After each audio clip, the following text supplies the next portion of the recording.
لاتعداد درود و سلام ہوں ہمارے پیارے نبی صلی اللہ علیہ وسلم پر کہ جن جیسا اللہ نے کسی کو بنایا نہیں اور نہ قیامت تک اللہ کسی کو بنائے گا، اور اللہ کی لاتعداد رحمتیں ہوں آپ صلی اللہ علیہ وسلم کے اہل بیت اور آپ صلی اللہ علیہ وسلم کے اصحاب پر کہ جنہوں نے رسول اللہ صلی اللہ علیہ وسلم کی رفاقت کا حق ادا کیا اور اس دین کو ہم تک پہنچانے میں ہر طرح کی مدد و تائید اور نصرت کی۔ میرے بھائیوں، بزرگوں، بہنوں، دوستوں، اللہ تعالیٰ آپ پر رحم فرمائے۔ جان لو کہ اللہ تعالیٰ نے ہمارے اوپر کچھ حقوق لازم قرار دیے جن کی ادائیگی میرے لیے اور آپ کے لیے اور ہم سب کے لیے اس کو پورا کرنا اللہ نے ہمارے اوپر لازم قرار دیا۔ اور یہ بھی جان لو کہ یہ حقوق کہ جو ان کی ادائیگی کرے گا وہ اپنا ہی بھلا کرے گا، اور جو ان کی حقوق کی ادائیگی میں کمی اور کوتاہی کرے گا تو اس کا وبال اسی کی جان کے اوپر ہے، وہ کسی اور کو اس کا ذمہ دار نہیں ٹھہرا سکتا۔ رب تعالیٰ نے قرآن مجید میں ارشاد فرمایا، من عامل صالحا فلنفسہ، کہ جو کوئی نیک عمل کرے گا وہ اپنے لیے ہی کرے گا، ومن عصا فعلیہا، اور جس نے نافرمانی کا راستہ اختیار کیا تو اس کا وبال بھی اسی کے اوپر ہے۔ ثم الی ربکم ترجعون، پھر تم نے لوٹ کر میرے پاس ہی واپس آنا ہے، لوٹ کر میرے پاس ہی واپس آنا ہے۔ اور یہ بھی جان لو میرے بھائیوں اور بہنوں، بزرگوں، کہ سب سے بڑا حق جو اللہ نے ہم پر لازم قرار دیا وہ ہے کہ اللہ وحدہ لا شریک کی عبادت کی جائے اور اس کے ساتھ کسی کو شریک نہ ٹھہرایا جائے۔ یہ وہ سب سے بڑا حق ہے جو مجھ پر اور آپ پر لازم آتا ہے۔ سیدنا معاذ بن جبل رضی اللہ تعالی عنہ، امام بخاری اس حدیث کو روایت کرتے ہیں کہ وہ فرماتے ہیں سیدنا معاذ بن جبل ایک دفعہ نبی علیہ السلام کے ساتھ سواری پر سوار تھے۔ آپ علیہ السلام نے پوچھا، اے معاذ ہل تدری حق اللہ علی العباد، اے معاذ کیا تو جانتا ہے کہ اللہ کا حق بندے کے اوپر کیا ہے؟ معاذ رضی اللہ تعالی عنہ نے فرمایا، اللہ و رسول عالم، اللہ اور اس کے رسول بہتر جانتے ہیں۔ پھر آپ صلی اللہ علیہ وسلم نے یہ 3 بار ارشاد فرمایا، گویا کہ معاذ بن جبل کی پوری توجہ حاصل کرنے کے بعد آپ صلی اللہ علیہ وسلم ان کو جواب بتلانا چاہتے ہیں تاکہ وہ اس جواب کو اچھی طریقے سے ذہن نشین کر لیں۔ تو فرمایا، معاذ، اللہ کا حق بندے کے اوپر یہ ہے کہ وہ اس کی عبادت کو بجا لائے، وَلَا تُشْرِكُ بِهِ شَيْئًا، اور اس کے ساتھ کسی کو شریک مت ٹھہرائے۔ پھر اللہ کے نبی صلی اللہ علیہ وسلم نے پوچھا، اے معاذ کیا تو جانتا ہے کہ بندے کا حق اللہ کے اوپر کیا ہے؟ تو معاذ رضی اللہ تعالیٰ عنہ نے فرمایا، اللہ اور اس کے رسول بہتر جانتے ہیں۔ تو فرمایا معاذ کہ اگر یہ بندہ اللہ کا حق ادا کرے، اللہ کے حق کو پورا کرے، تو اللہ کا یہ حق، بندے کا یہ حق اللہ کے اوپر یہ ہے کہ وہ پھر اس کو عذاب نہیں دے گا، وہ اس کو کبھی بھی جہنم میں نہیں ڈالے گا، کہ جس نے اللہ وحدہ لا شریک کی عبادت کی اور اس کے ساتھ کسی کو شریک نہیں ٹھہرایا۔ یہ وہ حق ہے میرے بھائیوں جس کو ہم نے جس کی فرضیت کو ہم نے پہچان کر اس کو ادا کرنا ہے۔ اور جان لو اس حق کا باقی تمام حقوق کے اوپر سب سے اعلیٰ درجہ ہے، حتیٰ کہ حقوق العباد بھی اسی حق کے تحت ہے۔ اور جو شخص یہ سمجھتا ہے کہ میں حقوق العباد کو ادا کر کے اللہ کے حق کو چھوڑ دوں، وہ شخص مغالطے میں ہے، وہ کسی غلط فہمی میں ہے۔ اسے جان لینا چاہیے کہ جب تک کہ وہ اللہ کا حق ادا نہیں کرے گا، بندے کے حقوق ادا کرنے سے اسے کچھ فائدہ نہ ہوگا۔ اور میرے بھائیوں، اللہ کے نبی صلی اللہ علیہ وسلم نے ایک اور حدیث میں جس رضی اللہ تعالی عنہ روایت کرتے ہیں کہ اللہ کے نبی صلی اللہ علیہ وسلم نے فرمایا کہ ایک شخص کو جہنم میں جب ڈالا جائے گا تو اس سے پوچھا جائے گا کیا تو یہ پسند کرے گا کہ دنیا کی تمام زمین تمہارے پاس ہو، تو اس کا مالک ہو، اور اس کو فدیہ میں دے کر آج تم اپنے آپ کو جہنم سے بچا لو؟ وہ کہے گا ہاں میں یہ پسند کروں گا، میں یہ چاہوں گا کہ میں کسی طرح سے بھی اپنے آپ کو جہنم کی آگ سے آزاد کر لوں۔ تو اسے کہا جائے گا کہ دنیا میں تو تجھے اس سے بہت ہی کم تجھ سے سوال کیا گیا، تجھ سے یہ سوال کیا گیا تھا کہ رب کے ساتھ کسی کو شریک مت ٹھہرانا، لیکن تو نے اس بات کے اوپر کوئی دھیان نہ دیا۔ جب بھی تجھے مشکل آئی تو غیر اللہ کی طرف دوڑا، تو غیر اللہ کو اپنا فریاد رس اور مشکل کشا سمجھتا رہا۔ کبھی اس بابے کے آگے تیرا سر جو ہے وہ جھکا، کبھی اس کو تو اپنا مشکل کشا، کبھی کہ اس کو تو اپنا حاجت روا، اور کبھی کسی اور کے ساتھ امیدیں، کسی اور کے ساتھ ہمارا توکل رہا، اور اللہ کو چھوڑ کر تو کسی اور کو اپنے لیے دستگیر بنائے رکھا۔ آج تمہارے لیے جہنم کے سوا اور کچھ نہیں۔ والعیاذ باللہ میرے بھائیو، کس قدر یہ سنگین خسارہ ہے۔ اللہ مجھے اور آپ کو، ہم سب کو اس سے محفوظ رکھے۔ اور یہ بھی جان لو کہ اللہ کے حقوق کے بعد جو حقوق ہمارے اوپر لازم آتے ہیں، اللہ اور اس کے رسول کے حقوق کے بعد جس کا نمبر، جن حقوق کی ادائیگی کا اللہ نے حکم دیا، وہ ہے والدین کے حقوق۔ وہ حقوق جس کو پورا کرنے کا اللہ تعالیٰ نے ہمیں حکم دیا، اور اللہ تعالیٰ نے قرآن مجید میں ارشاد فرمایا وَبِالْوَالِدَيْنِ احسانا، کہ اپنے والدین کے ساتھ بھلائی کرو۔ اما یبلغن عندک الکبر، اگر ان میں سے کوئی ایک یا دونوں بڑھاپے میں پہنچے، تو اما یبلغن عندک الکبر احدہما او کلاہما، یا دونوں، فلا تقل لہما اف، تو انہیں اف تک مت کہو، ولا تنہرہما، اور انہیں مت جھڑکو، وقل لہما قولا کریما، اور ان کے ساتھ ادب کے ساتھ پیش آؤ، ان کے ساتھ ادب کا معاملہ کرو، اور واخفض لہما جناح الذل من الرحمہ، اور ان کے سامنے عاجزی اور انکساری کے ساتھ، ان کے سامنے عاجزی اور انکساری کے ساتھ پیش آؤ، اور رب سے یہ دعا کرو وَقُلْ رَبِّ ارْحَمْهُمَا كَمَا رَبَّيَانِي صَغِيرًا، اور یہ رب سے دعا کرو کہ اے اللہ میرے ان والدین پر رحم فرما، اس طرح رحم فرما جس طرح بے کسی اور لاچاری میں جب میں چھوٹا تھا، جب میں ان کے رحم و کرم پر تھا، جب میں ان کی شفقت کی طرف دیکھتا تھا، اور انہوں نے اپنی شفقت کے ساتھ، رحم دلی کے ساتھ مجھے پال پوس کے بڑا کیا۔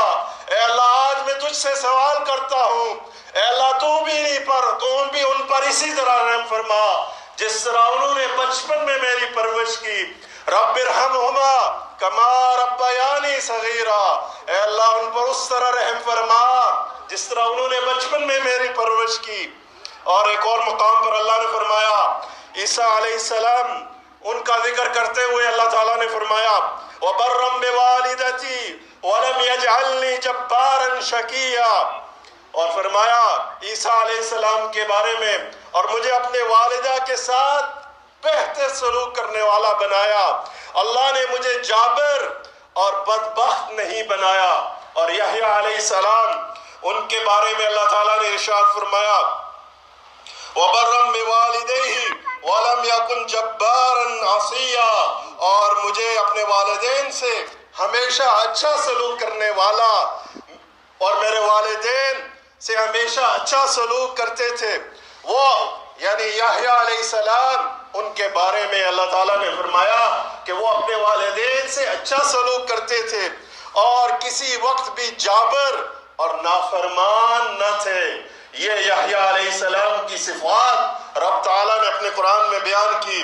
میرے بھائیوں، اللہ تعالیٰ نے یہ جو مقام و مرتبہ والدین کو عطا کیا، اس کی وجہ کہ اللہ تعالیٰ ہمارا خالق اور مالک اللہ ہے، لیکن اس دنیا میں لانے کا جو سبب ہے وہ ہمارے والدین ہیں۔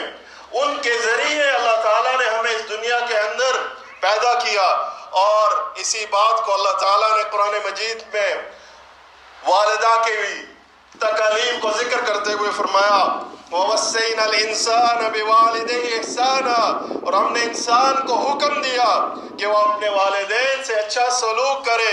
حملت امہ کرہن ووضعتہ کرہا، اور اس کی ماں نے اسے کمزوری در کمزوری کی حالت میں جنا، اس کی ماں نے مشقت اٹھا کر اسے پیٹ میں رکھا اور مشقت اٹھا کر اسے جنم دیا۔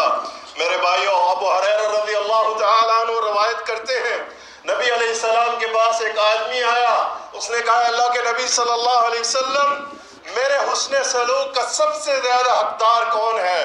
تو آپ صلی اللہ علیہ وسلم نے فرمایا تمہاری ماں۔ پھر پوچھا اس کے بعد؟ فرمایا تمہاری ماں۔ پھر تیسری بار پوچھا کہ اس کے بعد حسن سلوک کا حقدار کون ہے؟ تو فرمایا تمہارا باپ۔ تو میرے بھائیوں، لوگوں میں سب سے زیادہ حسن سلوک کے جو حقدار ہیں وہ ہمارے والدین ہیں۔ اس حدیث کو امام بخاری اور امام مسلم رحمہ اللہ ذکر کرتے ہیں۔ اور میرے بھائیوں، والدین کے ساتھ جو حسن سلوک ہے ان کے چند فضائل اس مختصر سے وقت میں سن لیں، شاید کہ اس کے ذریعے میرے اور آپ کی کایا اللہ تعالیٰ پلٹ دے، شاید کہ اس کے ذریعے مجھے اور آپ کو اللہ تعالیٰ ہدایت نصیب فرمائے، شاید کہ اس کے ذریعے اللہ مجھے اور آپ کے دلوں کو اپنے والدین کے لیے نرم کر دے، شاید کہ اس کے ذریعے میں اور آپ اللہ کی رحمت کے مستحق بن جائیں۔ سن لو میرے بھائیوں کہ سب سے پہلا فضیلت، سب سے پہلی انعام و برکات اس شخص کے لیے جو والدین کے ساتھ حسن سلوک کرتا ہے، اس کے لیے خوشخبری ہے کہ یہ عمل اللہ کو سب سے زیادہ محبوب ہے۔ چنانچہ عبداللہ بن مسعود رضی اللہ تعالیٰ عنہ وہ روایت کرتے ہیں کہ اللہ کے نبی صلی اللہ علیہ وسلم سے سوال ہوا، اے اللہ کے نبی صلی اللہ علیہ وسلم، یہ بتلائیے کہ اللہ کو سب سے زیادہ محبوب عمل کون سا ہے؟ کون سا عمل ہے جو اللہ کو سب سے زیادہ محبوب ہے؟ تو فرمایا اللہ کے نبی صلی اللہ علیہ وسلم نے فرمایا کہ والدین کے ساتھ، فرمایا کہ نماز کو اس کے وقت پر ادا کرنا، یہ عمل سب سے زیادہ اللہ کو محبوب ہے۔ پھر پوچھا کہ اس کے بعد؟ تو فرمایا کہ والدین کے ساتھ حسن سلوک فرمانا۔ پھر پوچھا کہ اس کے بعد؟ فرمایا کہ اللہ کی راہ میں جہاد کرنا۔ میرے بھائیو غور کرو، جہاد سے پہلے جو عمل اللہ نے ذکر فرمایا نبی علیہ السلام کے ذریعے، وہ فرمایا والدین کے ساتھ حسن سلوک، اس کا مقام و مرتبہ جہاد سے بھی اوپر رکھا اللہ نے۔ ان کے ساتھ حسن سلوک کو کرنا اللہ کی راہ میں جہاد سے بھی زیادہ اللہ کو محبوب ہے۔ اور میرے بھائیو، اللہ کی اور در حقیقت والدین کے ساتھ حسن سلوک یہ بذات خود ایک جہاد ہے۔ چنانچہ عبداللہ بن عمر رضی اللہ تعالیٰ عنہ روایت کرتے ہیں کہ ایک شخص رسول اللہ صلی اللہ علیہ وسلم کی خدمت میں حاضر ہوا، اس نے کہا آپ صلی اللہ علیہ وسلم سے کہ میں جہاد کی غرض سے اللہ کے نبی آپ سے اجازت طلب کرنے آیا ہوں۔ تو آپ صلی اللہ علیہ وسلم نے پوچھا تمہارے والدین زندہ ہیں؟ اس نے کہا ہاں۔ آپ صلی اللہ علیہ وسلم نے فرمایا کہ پھر تو لوٹ جا، ان کی خدمت کر کے جہاد کر۔ اس حدیث کو امام بخاری اور امام مسلم رحمہ اللہ نے روایت کیا۔ اور ایک دوسری روایت میں جس کو عبداللہ بن عمر رضی اللہ تعالیٰ عنہ نے روایت کیا، فرمایا کہ ایک شخص نبی صلی اللہ علیہ وسلم کے پاس حاضر ہوا، اس نے کہا میں ہجرت اور جہاد پر آپ صلی اللہ علیہ وسلم سے بیعت کرتا ہوں۔ تو اس پر اللہ کے نبی صلی اللہ علیہ وسلم نے فرمایا کیا تمہارے ماں باپ میں سے کوئی موجود ہے؟ اس نے کہا ہاں، دونوں زندہ ہیں۔ آپ صلی اللہ علیہ وسلم نے فرمایا کیا تم اللہ تعالیٰ سے اجر کے طالب ہو؟ اس نے کہا ہاں۔ تو آپ صلی اللہ علیہ وسلم نے فرمایا کہ اپنے ماں باپ کے پاس واپس چلا جا اور ان کے ساتھ اچھا برتاؤ کر۔ اس حدیث کو امام مسلم رحمہ اللہ نے روایت کیا۔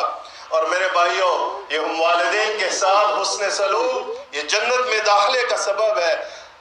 سیدہ عائشہ رضی اللہ تعالی عنہ وہ روایت کرتی ہیں کہ اللہ کے نبی صلی اللہ علیہ وسلم نے فرمایا کہ میں جنت میں گیا تو میں نے وہاں قرآت سنی، تو میں نے پوچھا کہ یہ آواز کیسی ہے، تو مجھے بتلایا گیا یہ حارثہ بن نعمان ہے۔ آپ صلی اللہ علیہ وسلم نے فرمایا نیکی اسی طرح ہوتی ہے، نیکی اسی طرح ہوتی ہے اور اس کا یہی فائدہ ہوتا ہے۔ اور ایک اور روایت میں مسند بن عبد الرزاق کی روایت میں ہے کہ وہ فرماتے ہیں کہ حارثہ بن نعمان والدہ کے ساتھ حسن سلوک کرنے والے تھے، وہ بہت ہی نیکوکار تھے۔ اور ایک اور جو فائدہ حسن سلوک والدین کے ساتھ کرنے کا وہ یہ ہے کہ یہ انسان کی غم اور تکلیف اور پریشانیاں اور دکھوں کو دور کرنے کا ایک بہترین ذریعہ اللہ نے عطا فرمایا۔ اگر کوئی شخص مصیبتوں میں گرا ہوا ہے، پریشانیوں نے اسے جکڑا ہوا ہے اور وہ اپنے آپ کو اس سے نجات دلانا چاہتا ہے، وہ اپنے آپ کو ان مصیبتوں سے آزاد کرنا چاہتا ہے، تو اس شخص کے لیے نبوی نسخہ یہ ہے کہ والدین کے ساتھ حسن سلوک کرے۔ اور اس کی دلیل میرے بھائیوں نبی علیہ السلام کی وہ مشہور حدیث ہے کہ جس میں آپ صلی اللہ علیہ وسلم نے ان 3 لوگوں کا واقعہ بیان کیا کہ جو غار میں بارش کی وجہ سے غار میں جب پھنسے تو ان میں سے 3 لوگوں نے اللہ کو اپنی نیکی یاد کرا کر اللہ سے دعا کی، اور ان میں سے جو ایک شخص تھا اس نے اللہ سے دعا کی کہ یا اللہ میں اپنے والدین کو جب تک ان کو دودھ نہ پلا لیتا میں اپنے بچوں کو بھی اس کو حصہ نہ دیتا۔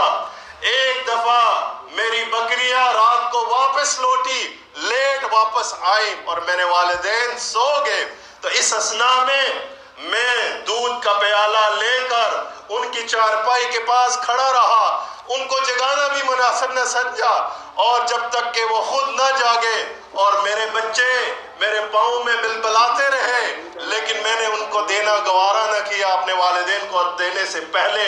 اللہ اگر یہ میرا عمل تیری رضا کی خاطر تھا تو اللہ اس مصیبت کو مجھ سے دور فرما، اس مصیبت کو مجھ سے ہٹا دے۔ تو یہ دعا اس کی دعا کرنی تھی کہ رب نے اس چٹان کو اس کو غار کے منہ سے سرک دیا۔ تو یہ ثابت ہوا کہ انسان اگر مصیبتوں میں گڑا ہوا ہے،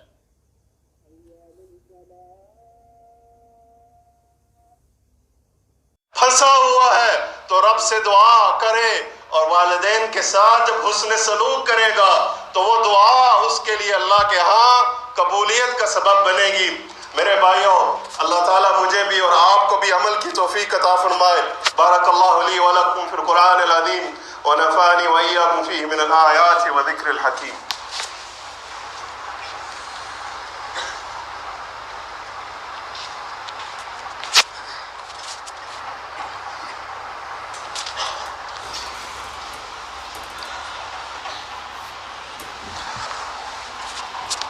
بسم اللہ والحمدللہ والصلاة والسلام علی رسول اللہ، اما بعد۔ اللہ کے نبی صلی اللہ علیہ وسلم، میرے بھائیوں، قرآن پاک میں جو اسلوب اللہ تعالیٰ نے اختیار کیا، اللہ نے ایک طرف اپنی وعدوں کا، اپنی انعامات کا تذکرہ کیا، رب نے جنت کے وعدے بتلائے، رب نے کہا اگر نیک عمل کرو گے تو تمہارے لیے جنات ہیں، وہ نعمتیں ہیں جو میں نے تمہارے لیے تیار کر رکھی۔ اور جو سرکش اور باغی ہے، جو رب کی فرامین سے منہ موڑنے والا ہے، تو ایسوں کے لیے اللہ نے اپنے عذاب کا کوڑا بھی تیار کر رکھا ہے۔ اس لیے اسے یہ جاننا چاہیے کہ وہ اللہ کی پکڑ سے اپنے آپ کو باہر نہ سمجھے۔ اس لیے اللہ کے نبی صلی اللہ علیہ وسلم نے فرمایا، ابو بکرہ رضی اللہ تعالیٰ عنہ روایت کرتے ہیں کہ اللہ کے نبی صلی اللہ علیہ وسلم نے فرمایا کیا میں تمہیں سب سے بڑے گناہ کے بارے میں نہ بتلاؤں؟ تو ہم نے کہا کیوں نہیں اللہ کے نبی صلی اللہ علیہ وسلم؟ تو آپ صلی اللہ علیہ وسلم نے فرمایا یہ سوال 3 بار کہا، کیا میں تمہیں سب سے بڑے گناہ کے بارے میں نہ بتلاؤں؟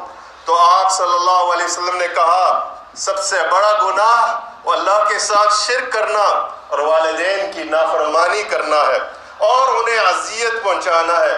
اس حدیث کو امام بخاری اور امام مسلم رحمہ اللہ نے اس کو ذکر کیا، اور اللہ تعالیٰ نے والدین کے ساتھ نافرمانی کرنے والوں کو ڈراتے ہوئے فرمایا کہ اللہ تعالیٰ، نبی صلی اللہ علیہ وسلم نے فرمایا قیامت کے روز اللہ تعالیٰ 3 قسم کے لوگوں کی طرف دیکھے گا بھی نہیں، اور اللہ تعالیٰ ان کی طرف دیکھنا بھی گوارا نہیں کرے گا، اور ان میں سے ایک وہ ہے جو والدین کا نافرمان ہے۔ اور اسی طرح ابو ہریرہ رضی اللہ تعالیٰ عنہ روایت کرتے ہیں کہ آپ صلی اللہ علیہ وسلم نے فرمایا کہ جنت کی خوشبو 500 سال کی مسافت سے بھی سونگھی جا سکتی ہے، لیکن والدین کا نافرمان یہ ایسا بدبخت ہے کہ جس کی خوشبو وہ جنت کی خوشبو بھی نہیں پا سکے گا۔ اس کو امام طبرانی رحمہ اللہ نے روایت کیا۔ اور اسی طرح نبی علیہ السلام کی وہ مشہور حدیث کہ جس میں آپ صلی اللہ علیہ وسلم نے اس شخص کے لیے بد دعا کی، آپ صلی اللہ علیہ وسلم ممبر پر تشریف فرما ہوئے اور بد دعا کی اس شخص کے لیے کہ جس نے اپنے بڑھاپے میں اپنے والدین کو پایا یا دونوں میں سے ایک کو، اور ان کی خدمت کر کے وہ جنت کو نہ پا سکا۔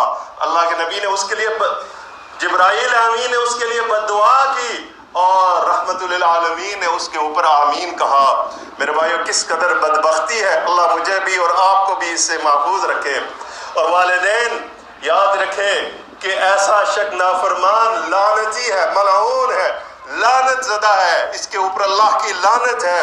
ابو ہریرہ رضی اللہ تعالیٰ عنہ روایت کرتے ہیں کہ رسول اللہ صلی اللہ علیہ وسلم نے فرمایا وہ شخص ملعون ہے جس نے قوم لوط والا عمل کیا، ملعون ہے وہ شخص جو قوم لوط والا عمل کرتا ہے، وہ لعنتی ہے۔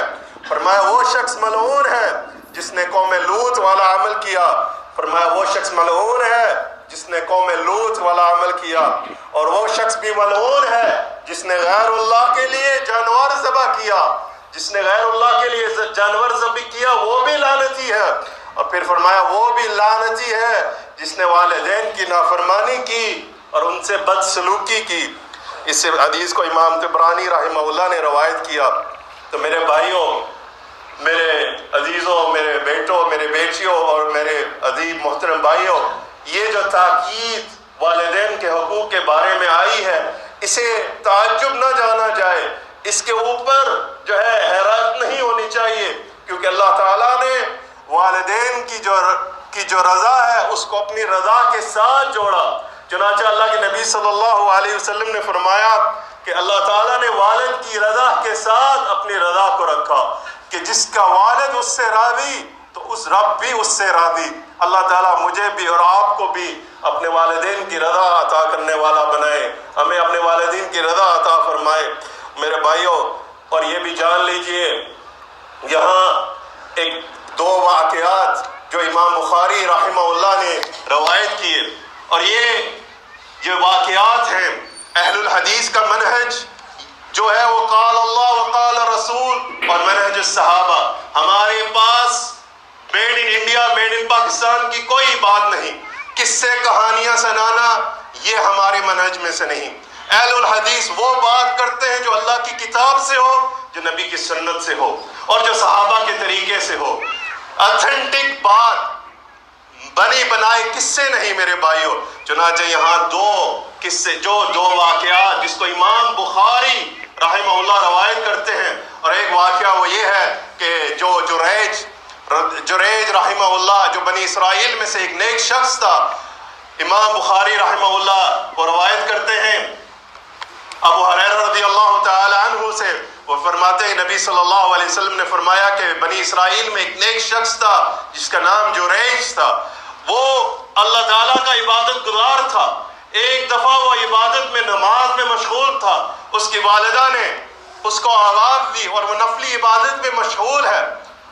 اب وہ جریج اللہ سے وہ دعا کرتا، اللہ سے وہ اس پریشانی میں مبتلا ہوا کہ یا اللہ میری نماز اور میری والدہ مجھے پکار رہی ہے، اب میں دونوں میں سے کس چیز کو اختیار کروں؟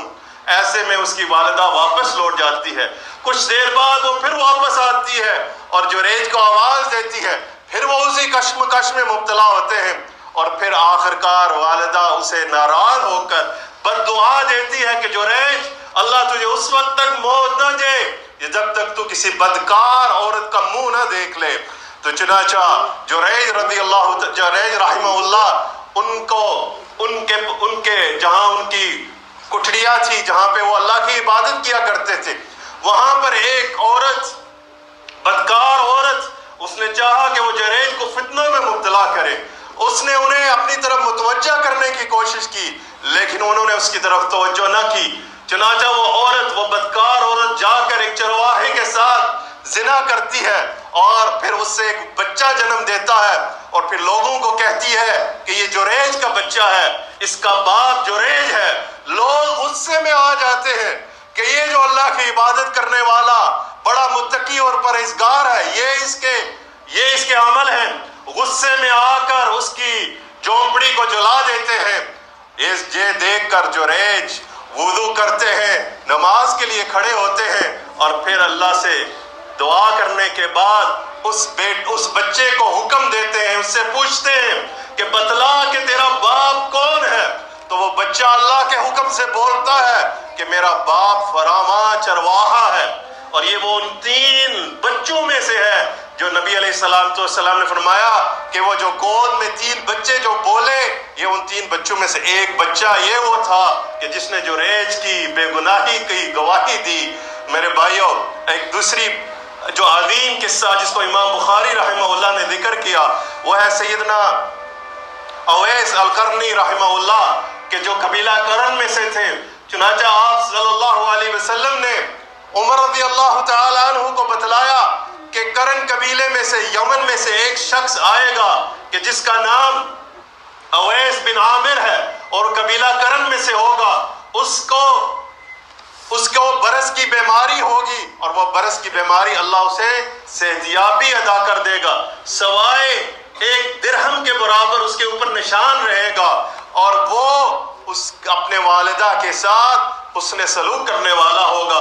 چنانچہ آپ صلی اللہ علیہ وسلم نے سیدنا عمر کو حکم دیا، فرمایا کہ جب تم عمر اس سے ملو تو اس سے اور اس کی فضیلت بیان کرتے ہوئے فرمایا عمر اس کی شان یہ ہے کہ اگر وہ اللہ پر قسم اٹھا لے تو رب اس کی قسم کو پورا کرتا ہے.